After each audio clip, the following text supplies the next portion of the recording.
and welcome to Professional Readiness course.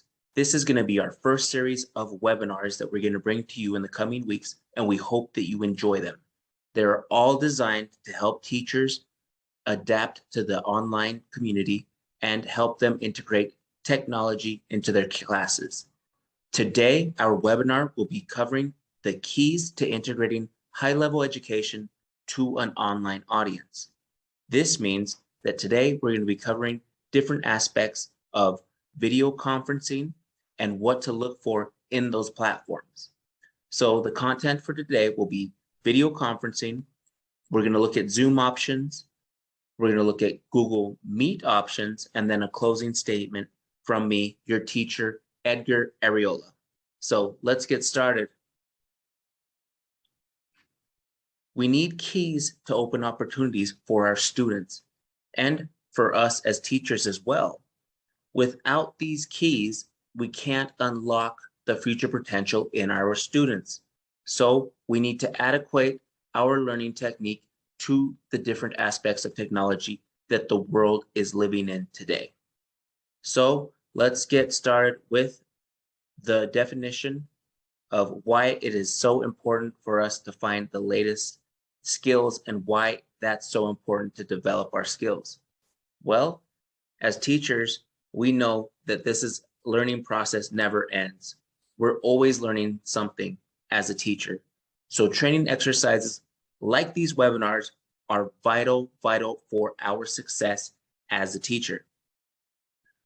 Our video conferencing tools are a great way to start with that aspect and learning how to use tools and how to communicate our information better. Merriam-Webster's defines video conferencing as the holding of a conference among people at remote locations by means of transmission with audio and video and signals. Video conferencing enables people in separate places to connect in real time, producing video images and sound to communicate with each other or more people. From an educational standpoint, it helps students and teachers connect and have an open line of communication. Video conferencing can be applied in the classroom by becoming the classroom, and the classroom will reach an audience, a wide amount of audience, anywhere in the world where there is an internet connection. Let me state that again. Video conferencing can be applied in the classroom by becoming the classroom. That's what we live in today, guys. We live in a place where Zoom has become the classroom, Google Meets has become the classroom. The advantages of a good video conferencing software include having video, sound, and a chat exchange so we can communicate with our students and connect with our students. It's also good for a global collaboration so we can connect with other people in different countries and get a more well-rounded education. Also, screen sharing is very important and, well, video conferencing is low cost. How to apply video conferencing for educational purposes? Well, video conferencing can be applied in the classroom by becoming the classroom, like I mentioned earlier. The online conference becomes the virtual classroom where the teacher can educate students by giving them coursework like in the real class. Students can also participate actively in real time with teachers to resolve assignments or any other questions they may have. Groups can also have discussions on specific topics or learn collaboratively with each other. Zoom. Let's talk a little bit about Zoom. Zoom is a great application that we can use in and out of our classrooms to connect with students. In the world we live in today, we never know when a shutdown might occur, so it's important to have different aspects of Zoom in place and fail-safe for our teaching methods as we return to in-person teaching. Zoom for integrating high-level education to an online audience. Well, let's take a look a little bit of the pricing and installing the Zoom. Let's take a look at how we install Zoom and how much it costs a month. Let's take a look at the tutorial now. Okay, as promised, here is the pricing for Zoom. Zoom prices vary from free accounts to $19.99 a month. These can be paid monthly or annually, depending on your price point. The free option, which I use, hosts up to 100 participants, unlimited group meetings for up to 40 minutes, unlimited one-on-one meetings for up to 30 hours, time limit per meeting, and private and group chats. And if you want to sign up, you can just click on the sign up and you can sign up with your Google account, which is very, very easy. Also, something that's also great for small teams and it gives you all the benefits is a $14.99 a month plan that's a pro plan. And it hosts up to 100 participants, increases participants up to 1,000 for large meetings, group meetings up to 30 hours, social media streaming, and 1 gig of cloud storage. If we click on here, we can see all the other aspects that are brought to us by the good people at Zoom. You can divide the licenses. Here's the annual business charge for the pro. And for the business, and then the pro is $14.99 a month or $149.90 annually. You can choose your subscription cycle, and here are the additional options that Zoom offers with cloud recording storage, audio conferencing, larger meetings, and conference room connectors. And that's just a basic overlook of the pro version of Zoom, which can be bought for $14.99 a month. If we head back, we have business options as well and large enterprises as well. And this one you do have to contact Zoom sales to purchase. But for the small business, it also adds different types of things and you can buy it now and sign up. When signing up for Zoom, you just click on the sign up free when you go to zoom.com, sign up free, and then it takes you here and you can start hosting meetings with ease. You click on with the meeting and then you can launch Zoom meetings now. So that's a small little tutorial. Now back to the webinar and the presentation. Great. The pricing is affordable if we have the money, but there's also different options that we can use for free with our students.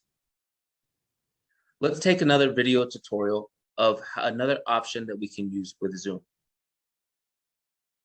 How to schedule a meeting with Zoom. Let's take a look at that tutorial right now. Today we'll be going over how quick and easy it is to schedule a Zoom meeting on the web portal.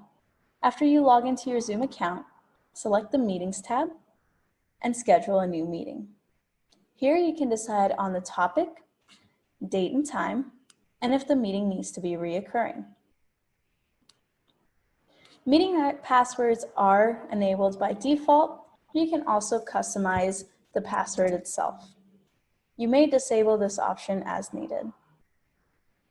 You can also customize the audio and video and have additional meeting options like join before host, waiting room is automatically enabled, and use features like authenticated users. After you have scheduled the meeting, select save. And here you'll have the ability to add the meeting to your calendars like Google, Outlook, or Yahoo. You may also copy the invitation and paste it to your preferred platform. If you have any questions on scheduling a meeting, please contact us at zoom.us. Thank you. Great. Now let's take another look at another video tutorial brought to us from the creators at Zoom and the collaboration team and support.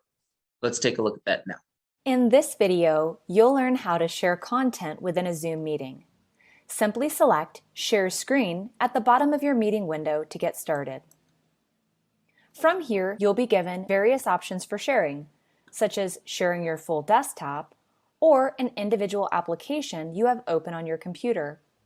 You can also access advanced sharing options and the ability to share an individual file from a specific location as well.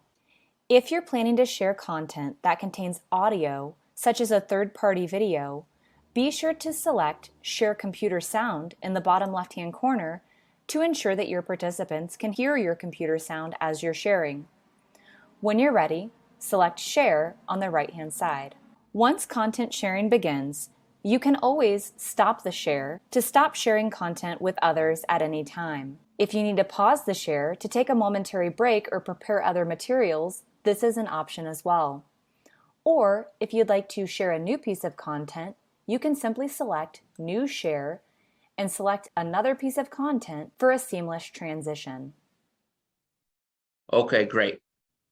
Now for the final video tutorial, we're going to take a look at how to use breakout rooms with Zoom. And all of these videos are coming from the support team at Zoom. Hey everyone, Farah from Zoom here. On this brief video, we're going to show you how you can leverage our breakout room feature to take a large meeting or virtual classroom and split it up into smaller groups or sessions. You'll see that I have already enabled the breakout room feature, which you can find in your settings along the bottom. And that breakout room button will actually be right here. This is a button that only your hosts or co-hosts will be able to see. And right now we don't have a co-host in the session. If I manage my participants, I can hover over Catherine, for example, to make her a co-host. So she'll see this button now as well. When we're ready to split the group into smaller sessions, I can easily click this button to get a pop-up window asking me how many rooms I'd like to assign out and how many participants per room. For this example, it's recommending, since there are 6 people, we can split it up into 2 rooms. I can do this automatically or manually. So if we click on the automatic button, it'll generate those breakout rooms for us. Certainly if there's anyone I want to swap out, maybe I want to move Michael to the other room, I can exchange him for a different participant. Once I'm ready to open all rooms, I'll click this Open All Rooms button, and our participants will be able to join the sessions that we've created for them. So we'll slowly see those people join. One thing that's really important to note is that as a host or a co-host, you can actually hop between the different rooms to talk to the participants. You can see here I have the join button. Now everybody's left to go to the rooms. I can broadcast a message to everybody and say, wrapping up in 1 minute. And this will broadcast the message. And then I can close the rooms, which gives them a 1-minute timer to rejoin our session. We'll give everybody a second to rejoin, and I'll show you 1 or 2 additional features with breakout rooms.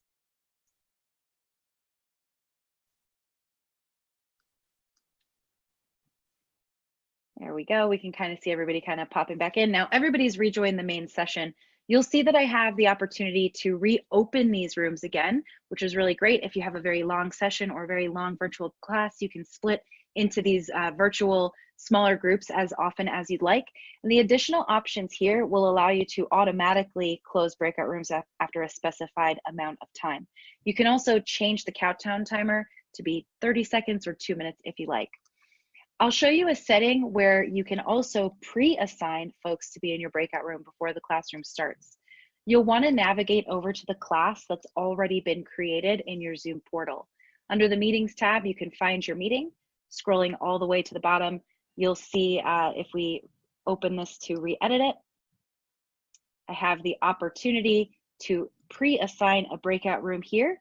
And I can create the rooms and upload a CSV with all of my participants in advance so that their names are already populated in the room when I start the session. That's basically how you can run breakout rooms. We hope you found this video helpful. If you have any additional questions, please visit us at support.zoom.us. Thanks so much for watching. Take care. Now let's take a look at Google Meets. Google Meets is another application that we can use to video conference with our students. Like I said, video conferencing can be applied in the classroom by becoming the classroom.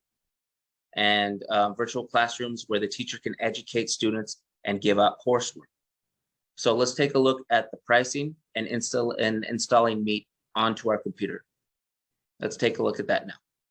All right, as promised, we have the plans that you can buy with Google Meet and the pricing and how to start the meeting. Basically, it works with your Google account. Everybody who has a Google account can use Google Meet for free. And you can have a maximum meeting of 24 hours. You can have group lengths up to an hour. You can have meeting participants up to 100 people. The number of meetings are unlimited for free, and you get all of these options. Where it starts to differ is when you start using workplace integration, and it's $7.99 a month, which is very, very affordable. You can try it for free, no problem there. And you can start meeting recordings. You can do intelligent noise cancellation, which we talked about. Hand raising, breakout rooms, polls, things like that in the moment. When it really, really starts to differ is for workplace and enterprises and things like that, where you start to integrate all of the awesome things that you can do there, where you can record the meetings, noise cancellation, in-phone number support, raise hands, polls, Q&A, attendance reports, and things for analytics. So when we're going to start a meeting, what we need to do is first go to start a meeting, but a simpler way is by going to your email. You can go to your email and start a meeting that way. So basically we go to our Gmail, and down here in the corner, we can see that we have start a meeting, join a meeting, or start a new meeting. We go to new meeting because we're going to start one. Here we can copy the link, send it to our friends or our students, whoever's going to be in our class that day, and we send the invite with copying the link, or we can share it via email.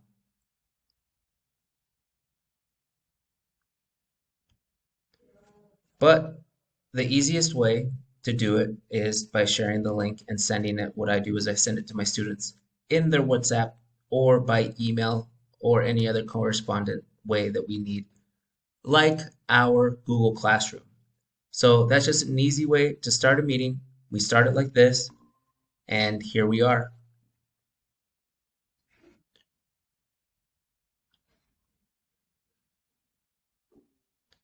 All right. Thank you very much for watching the video tutorial. That's it for now. Now, let's start by looking at another different thing we can use with Zoom or with Google Meets, new features coming to Meet. We're looking at a new tiled layout for more extensive calls. We're looking at the presenter higher quality video content with audio. We're looking at the low light mode where we don't use so much electricity, and noise canceling, because all of us that work from home do have noises that can interfere our conference calls if we don't have a quiet space to work. And those are some of the new features coming to Google Meet. Finally, let's take a look at a video tutorial and a little bit of more information with Google Meet, brought to you by the good people at Google Meet, to wrap up their webinar.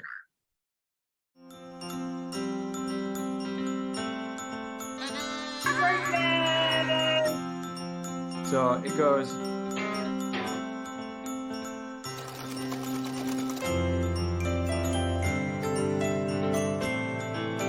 Hold up your answers. How is Mickey doing today? You're just a really hard worker.